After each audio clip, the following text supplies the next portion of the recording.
So thank you guys in Kinshasa for being here. Thank you guys in Kigali for being here. And especially thank you to the guys in Nairobi. I know it's getting later in the day. So this is an exercise that Peter and I learned when we were attending an accelerator in Ireland when we first started Safe Motos. And the idea was that, we're all people who have like our own histories, and we've kind of come together, and we're working together. And we should actually like not just know who each other is professionally, but get to actually like kind of know the background of each other and kind of what motivates people. I'm going to do this week to set the example so that you can see kind of what the expectation is, that you can have kind of complete ownership over how you want to do it yourself. But next week, I'd like it to be next week. Yeah. It's going to be Tony doing this in Nairobi. The following week, it's going to be someone doing this in Kigali, and then we'll come back to Kinshasa and keep doing this until everybody has a chance. We're videotaping this so that we can use it as a part of like kind of the record of carrying the story, and like new people who join can get to know. And it should be kind of become a ritual. We're trying to set up the culture of the company, and like things like this are kind of steps towards like making something. So let me begin. So what I want you guys to kind of like realize is, most of you are kind of coming to a lot of you guys are coming to work with Safe Motos just from the beginning. But this is like not like a casual time in my own life. This is a unique opportunity in my own life where this is the most empowered I've been, where it seems like we have this stars aligning of being able to have found some terrific business opportunities with some money to actually do something and have like an incredible team come together. I'm treating this as like an opportunity not just to be casual in my life, and the same way that it's a new kind of start for Safe Motos as we become Can Go. I'm also myself switching from Nash, who I've been for the last 5 years, to Barrett, and it's a time to kind of reinvent. So, how did I come to Kinshasa? Well, before Kinshasa, I had spent the last 5 years in Rwanda. Rwanda was a place that was quite special to me.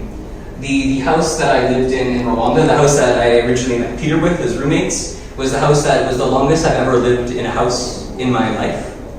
I originally went to Rwanda this time to found a startup that was focused on doing mobile, tablet-based internet cafes at markets.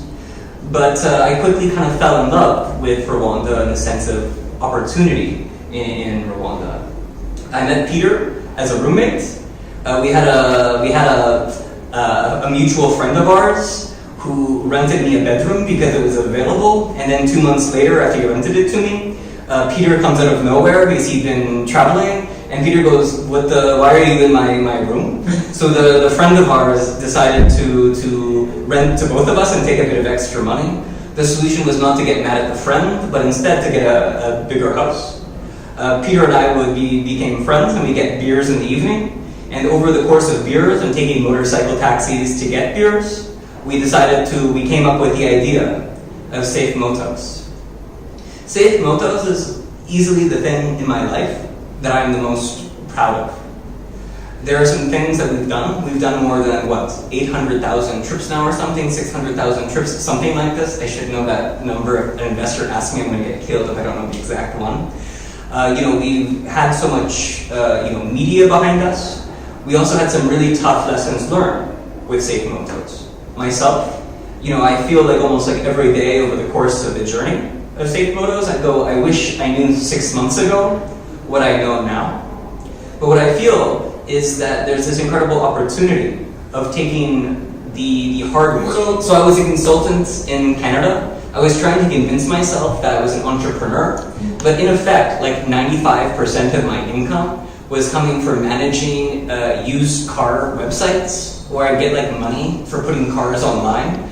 It was really good money. I swear I had like the coolest apartment in my little hometown You know, I was driving an old school BMW from 1985. I was having so much fun. You know, I was just like, oh, I was paying taxes, like super excited. But I felt like, you know, every day I'd watch my account get some more money in it. And every day I listened to the people in the office I was working with complain about their divorces and how they, you know, were looking just for their holiday on at the end of the year. And I felt like I was too young to kind of not take more risk.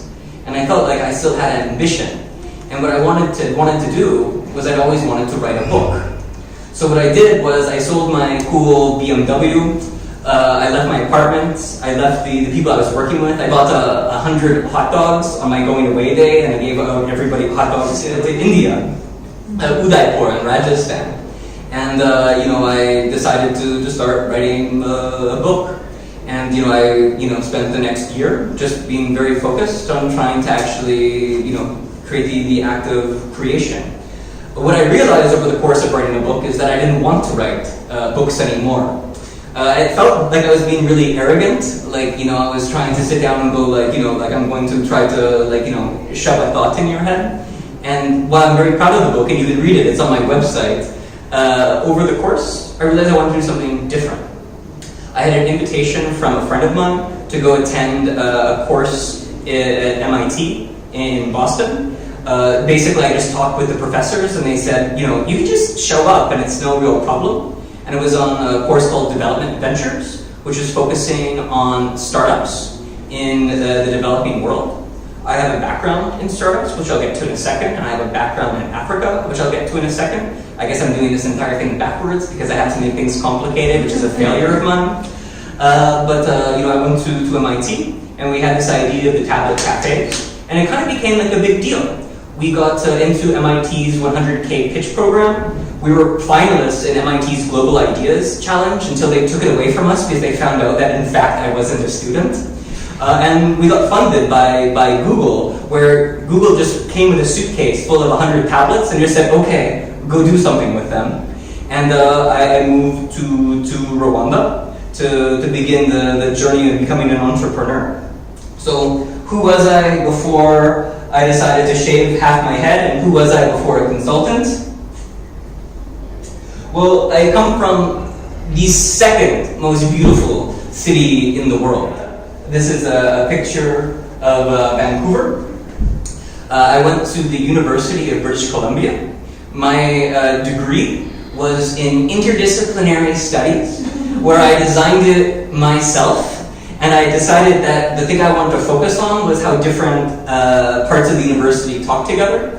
I became really passionate about the philosophy of science and like the idea of like how science changes over time and people incorporate different paradigms. But I also felt like university was kind of useless.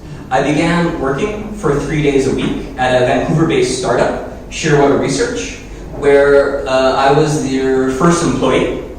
We were making computers for deep water diving. Maybe some of you guys know if you go too deep underwater, your head explodes.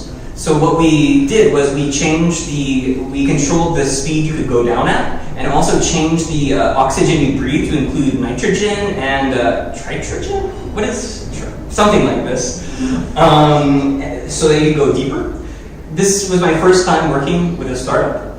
Yes, Peter? Some people can't see the presentation. You just make sure that it's still on the call. Can some people, or like everybody can? No one has mentioned, but like it's an issue. See if it's still broadcasting. Sure. Let me see if it's still broadcasting. I mean, it says sharing. What are people seeing when they might have to click me? Mm-hmm. What's the most beautiful city in the world? Yeah, the most beautiful city in the world is unfortunately Cape Town.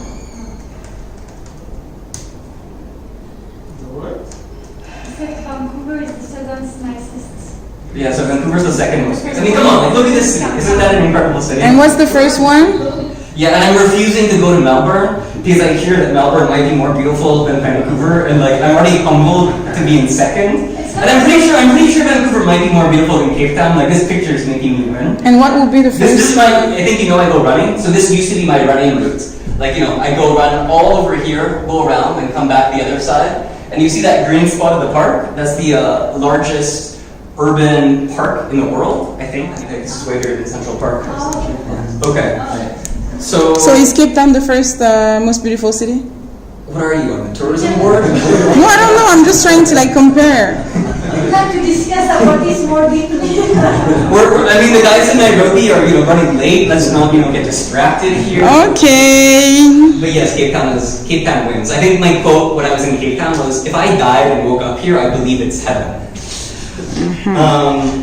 I was working for this startup, Shearwater Research. It was a really great opportunity for me to kind of like, see what it's like to build a startup. We were literally working from the guys, it wasn't from his garage, but it was from his closet that was like maybe the size of 10 feet by 10 feet, 4 meters by 4 meters, and I had to do everything. He was an engineer who'd been retired and kind of decided to do this, and it became like a big deal. But I had to you can see on the computer. So for one, I had to do the marketing. So I had to take the photo, do the Photoshop. I managed the supply chain of getting every piece on that screen. I got the circuit boards built. I designed the font. I did their credit cards. I did their accounting. I got it in an ISO 9001 standard. It made me love startups. Because what I loved about the startup is, when I started, we were making this, in the little tiny space. When we ended, we were selling to the United States government military. And every fuck up was our fuck up. But every success was our success. And it was really just a terrific feeling to be in the driver's seat. However, while I was at university, I had the opportunity to be a volunteer teacher in Ghana. It was my first experience in Africa. And I just kind of fell in love with the feeling of Africa. For one, I'm a Canadian, and while you see this picture looks nice, there's maybe 5 days like this a year. The other days it's all raining, potentially snowing, and gray. And in Africa, what I liked was there's this feeling of optimism. Everybody feels that the world is kind of getting better. But also there's like a lot of failures of systems to provide people the capacity to be the best versions of themselves. So when I graduated from university, I left the job at the startup, which had also kind of grown too big for my skill sets. And I moved to Rwanda for the first time to work with the One Laptop Per Child initiative, which is what got me involved with MIT for the first time. Okay, heads up. We need to figure out the presentation. No one can see it. Well, then they can just have to listen to me and they can see it later. I'll send. What could be the issue? I mean, there's only two. Someone is giving a presentation. Usually, if you can't see it, you say you can't see it in the beginning, for example. But I'll send it out after. Okay, for now you just have to listen to the wonderful lilt of my overly fast English. Okay, so who was I from the earliest stage? Well, one of the more interesting facts on me is actually that I'm a triplet. So a triplet is when, the three of you are born at the same time. And my entire kind of life is actually defined by this. Because say the way I chose what to do at university, interdisciplinary studies, it's because one brother chose engineering, the other brother chose business. You can see one brother has red hair, one brother has brown hair. One brother got married, one brother is gay. One brother lives in Toronto cheering for the Toronto Raptors, the other brother lives in California cheering for the Golden State Warriors.